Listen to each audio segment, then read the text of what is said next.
गजरा बेनी गजरा गजब के वो तो लकुल थे। आँखी में गजरा बेनी गजरा गजब के वो तो लकुल थे। तोर चेहरा हर रानी नजरे नजर मझुल थे। तोर चेहरा हर रानी वो नजरे नजर मझुल थे। आँखी में चश्मा मिथुन बरोबर गजब के रे तो लकुल थे। आँखी में चश्मा मिथुन बरोबर गजब के रे तो लकुल थे। तोर चेहरा हीरो नजरे नजर मझुल थे। तोर चेहरा हीरो नजरे नजर मझुल थे।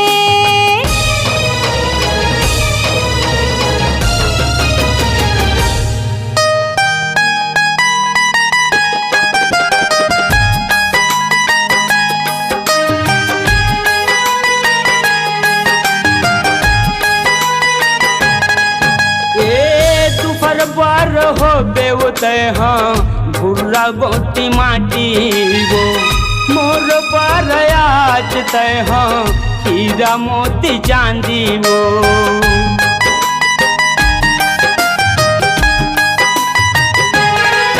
ए दोपहर बार हो बेउते हाँ भुर्रा गोटी माटी वो मोर पर आज तय हाँ हीरा मोती चांदी वो। होठ मलाली कान में बाली गजब के वो तो लकुल थे। होठ मलाली कान में बाली गजब के वो तो लकुल थे। तोर चेहरा हर रानी नजरे नजर मझुल थे। तोर चेहरा हर रानी वो नजरे नजर मझुल थे।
तोर चेहरा हीरो नजरे नजर मझुल थे।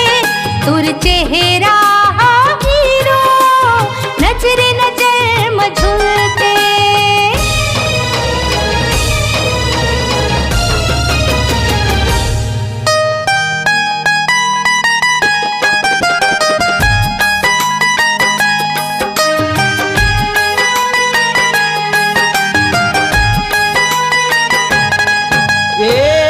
चंदा फुलुज गफतोला गढ़े है विधाता वो।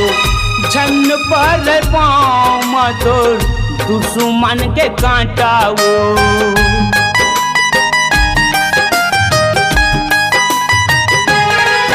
ये चंदा फुलुज गफतोला गढ़े है विधाता वो। झन पर पाँव में तोर दुश्मन के कांटा वो। माथा में टिकली नाक में नथली गजब के वो तो लकुल थे। माथा में टिकली नाक में नथली गजब के वो तो लकुल थे। तोर चेहरा हर रानी नजरे नजर मझुल थे। तोर चेहरा हीरो नजरे नजर मझुल थे। तोर चेहरा हर रानी नजरे नजर मझुल थे। तोर चेहरा